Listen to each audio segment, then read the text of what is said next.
Earle-Sears's Focus on Culture Issues in Virginia Risks Backfiring, by Julia Manchester, Virginia LT.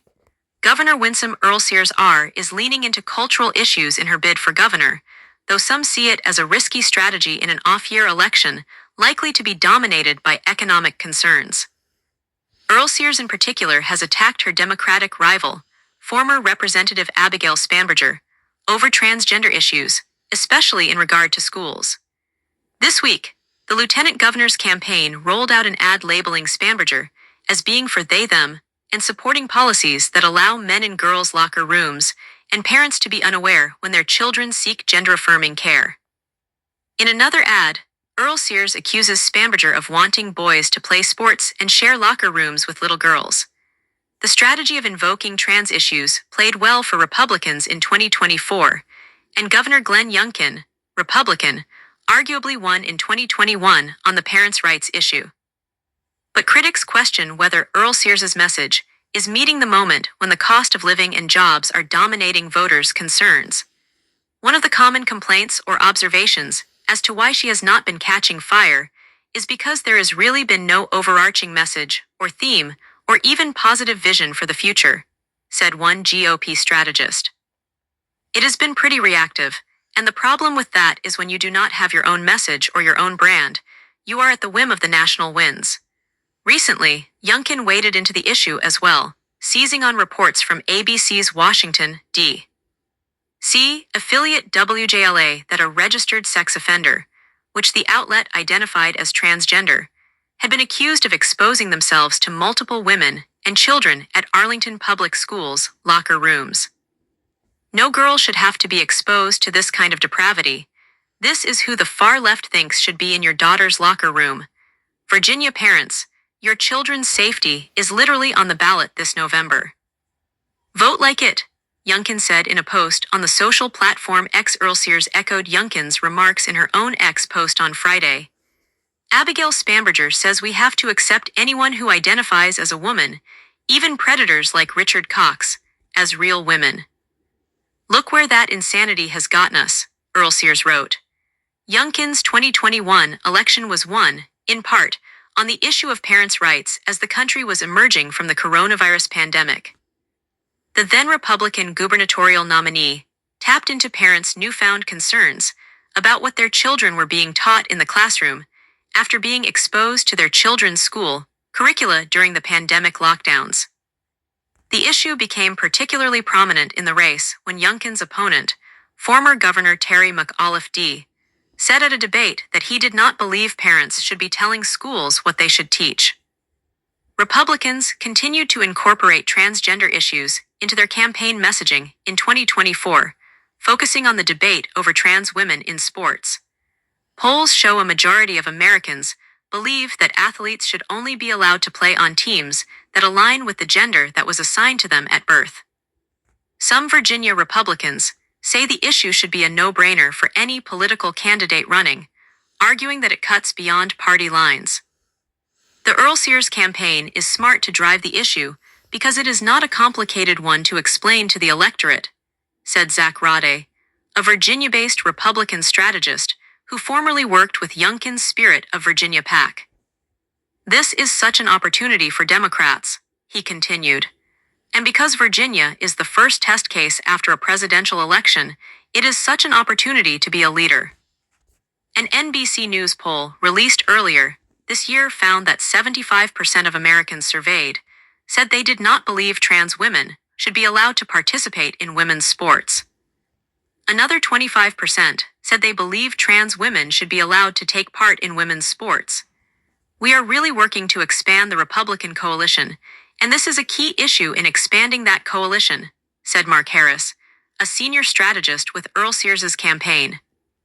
There is a broad array of folks in Northern Virginia and elsewhere who just fundamentally disagree with this very progressive extreme take.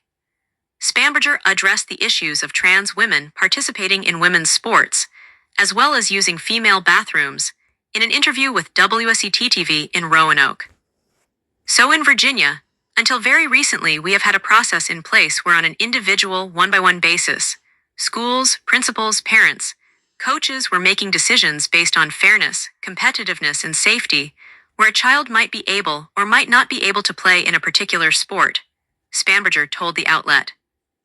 When asked whether she would back legislation that would allow transgender women in female bathrooms and to play on female sports teams, Spanberger said she would support a bill that would put clear provisions in place that provide a lot of local ability for input, based on the age of children, based on the type of sport, based on competitiveness.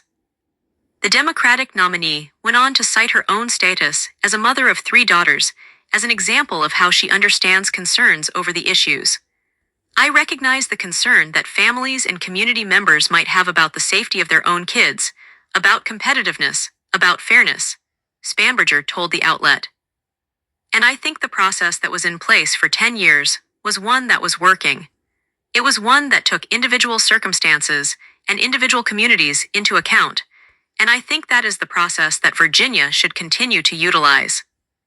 Overall, Spanberger has remained highly focused on the issues of rising costs and federal employment in Virginia, following the Trump administration's widespread purge of government jobs under its Department of Government Efficiency DOGE. Earlier this week, in the wake of conservative attacks over the issue, Spanberger rolled out an op-ed in the Washington Post on DOGE's impact on Virginia's economy. The state is notably home to a large swath of federal employees, given its proximity to Washington, D.C. and its military presence. According to recent polling out of Virginia, the economy is top of mind for the state's voters.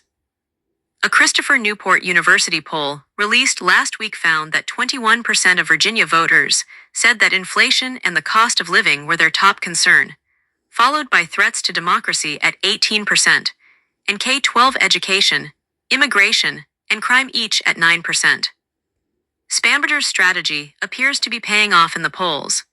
The Decision Desk HQ polling average of the race has Spanberger leading Earle-Sears with 50.1% support to 43.1%. Some Republicans note that Earle-Sears' strategy of focusing on trans issues may not be salient enough this cycle and may end up being insufficient. The GOP strategist who criticized Earle-Sears' approach noted that Youngkin offered a broader vision in 2021, telling voters that he wanted to make Virginia the best place to live, work, and raise a family. He put everything in that context, the strategist said. He had a day one game plan where he had plans for education and the economy. The strategist noted that Youngkin's message on parental rights and education is often the main takeaway from his campaign, but there were other important messages, including repealing the state's grocery tax.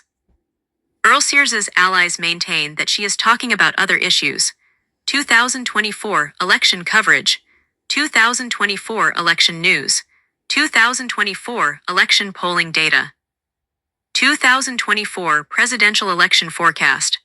Whether it is the gas tax, whether it is the Virginia Clean Economy Act that has resulted in much higher electricity bills, we have talked about, we'll continue to talk about those issues, Harris said. It is the case that voters can walk and chew gum at the same time. Veteran Virginia political analyst Bob Halsworth, on the other hand, said it is almost as if the Earle-Sears campaign has become a one-note campaign. If you look at her website and what she says every day, it is all about Abigail Spanberger and boys in girls' locker rooms, he continued. It just seems to me that this is not the dominant issue in Virginia today.